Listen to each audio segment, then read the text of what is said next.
Welcome back to the 2-Minute Warning. Today I'm taking a look at the Denver Broncos, but more specifically going over whether or not the Broncos should look into trading for quarterback Deshaun Watson. But before we get on the topic, question for those of you viewing, I want to hear your GM skills. What is your ideal trade package for Deshaun Watson? Not just from the Broncos perspective, but just in general. What do you think Deshaun Watson is worth? Do you think he's worth 3 first-round picks and some players, 2 first rounds, 4 first rounds, whatever it is? Comment down below and you'll kind of hear my answer throughout. Getting straight into it, though, you might be wondering, why am I bringing up Deshaun today? Well, according to Ian Rappaport and a couple other reporters, the Texans have finally admitted they are willing to trade Deshaun. That might not seem like a big deal. A lot of people might have expected that to happen one way or another, but the Texans were persistent on saying, we are not trading him. Deshaun's our guy, Deshaun's our guy, Deshaun's our guy. Yet today, the tables have turned, and the Texans are officially saying we are willing to trade him, but it's going to come at a price where the rumor is they're looking for 5 high draft picks in some starting or players that have the caliber to be able to start in the NFL. So that's definitely a hefty price. But you have to remember, this is a top 5 quarterback in the NFL. This is a franchise-changing guy.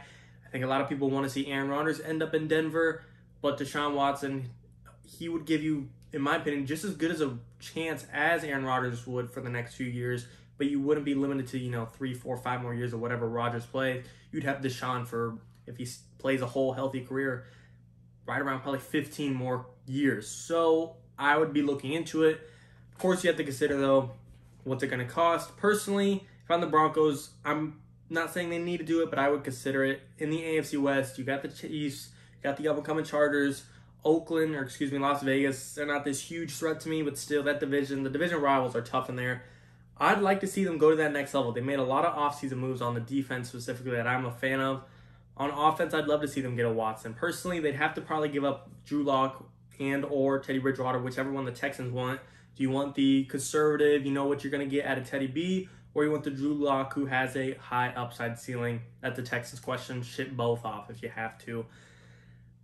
Quarterback play would be fine. Offensive line, I am concerned about them losing Juwan James, but still having Garrett Bowles. You have a great tackle. The offensive line will be better than it was last year either way.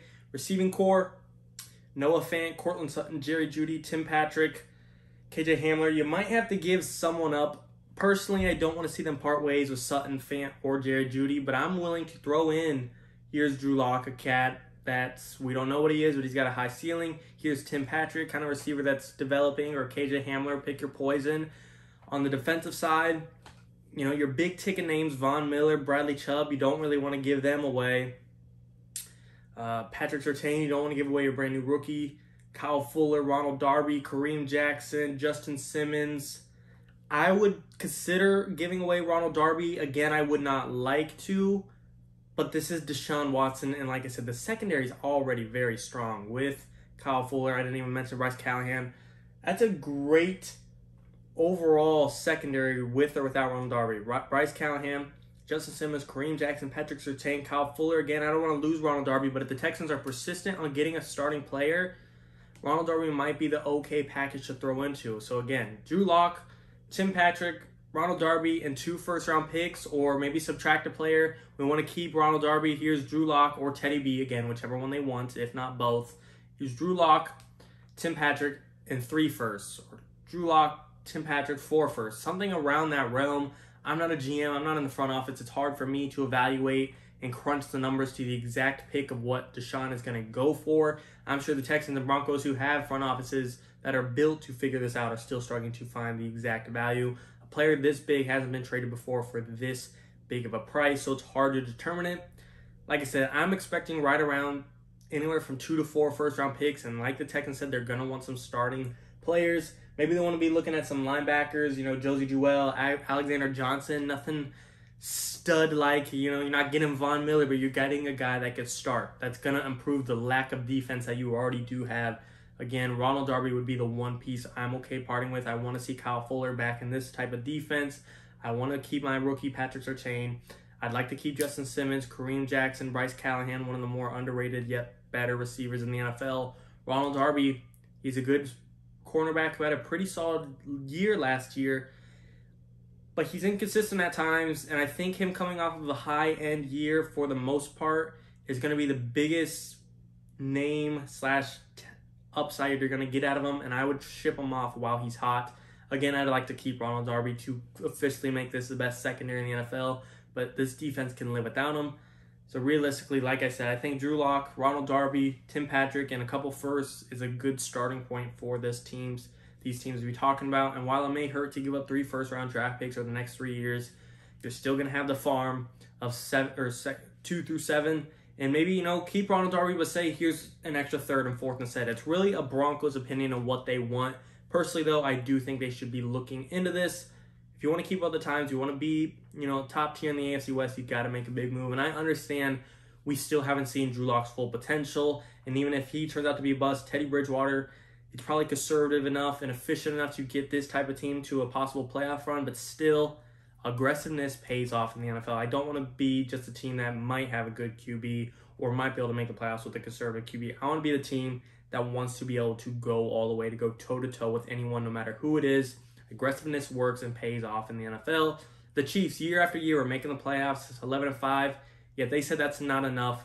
They were aggressive, traded up in the draft, got Mahomes, and it resulted in the Super Bowl. The Bucs, tired of not making the playoffs, took the risk on the 43-year-old quarterback, Tom Brady. It resulted in the Super Bowl. And I get these are extreme cases. We are talking about Tom Brady, the greatest player of all time, and Patrick Mahomes, who a lot of people refer to as the up-and-coming GOAT. I know those are extreme cases, but it's still comparable enough to make the comparison. And this is across all sports, not just in the NFL. In the MLB baseball, Dodgers need an outfielder. They went out there and got signed one of the best ones in baseball. Mookie Betts resulted in a World Series. Los Angeles Lakers, they needed an extra big man to help out LeBron. They got Anthony Davis. It resulted in a championship. This is across all sports. Aggressiveness has some risk, but sometimes you got to go big or go home.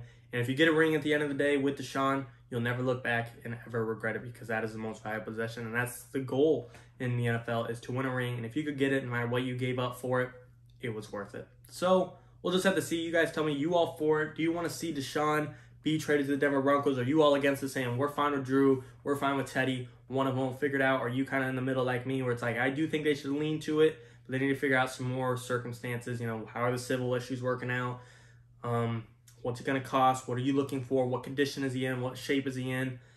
Of course, the civil situation is going to be a big factor that I didn't really mention, but benefit of the doubt, not guilty until innocent until proven guilty, excuse me. We're talking about football here, and therefore that's my opinion on Deshaun Watson as to why the Broncos should pursue it and what I think it's going to cost. You guys tell me, though. Like I said, referring back to the question today, you kind of already heard my opinion on Deshaun. It's going to cost probably right around 3 first-round picks and a couple of starting players, but we'll just have to see how it turns out. As always, and of course, truly appreciate it, guys. Thank you for watching. 2-minute warning.